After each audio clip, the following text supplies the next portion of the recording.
అందరికీ నమస్కారం అండి.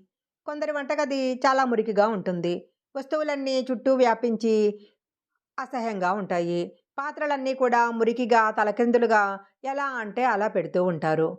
వంటగదిలో ఉండే ఏ పాత్ర కూడా మురికిగా ఉండకూడదు.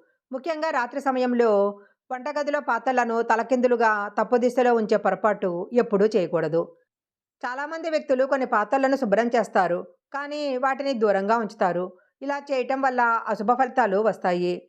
చాలామందికి రోటీ చేసిన తర్వాత స్టవ్ మీద నుంచి బాండిలి తీసి తలకిందులుగా ఉంచే అలవాటుంటుంది. అలా చేయటం వల్ల ఇంట్లో డబ్బు కొరత ఏర్పడుతుంది. రుణ బాధలు కూడా పెరుగుతాయి. వాస్తు ప్రకారము శుభ్రం చేసిన తర్వాత పానుని ఎప్పుడూ కూడా తలక్రిందులుగా వంటగదిలో ఉంచకూడదు. పానుని మనము సరైన దిశలోనే ఉంచాలి.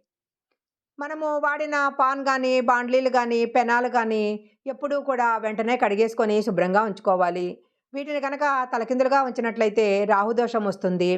అలాగే మనము బాండ్లీలను ఉపయోగించిన తర్వాత శుభ్రంగా కడగాలి. అలా కడగకుండా ఉంచినట్లయితే ఇంట్లో కలహాలు ఏర్పడతాయి.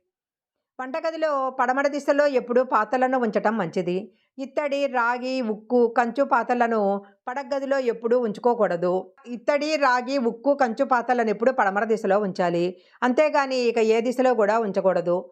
వేడి పాన్ లేదా బాండ్లీలో ఎప్పుడూ కూడా నీరు పోయకూడదు.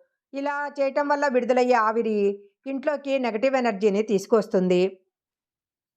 వంటగదిలో పాత్రలను తలకిందులుగా ఉంచటం వలన అన్నపూర్ణాదేవి యొక్క ఆగ్రహానికి గురి కావాల్సి వస్తుంది. ఈ వీడియో గనక మీకు నచ్చినట్లయితే లైక్ చేయండి, షేర్ చేయండి.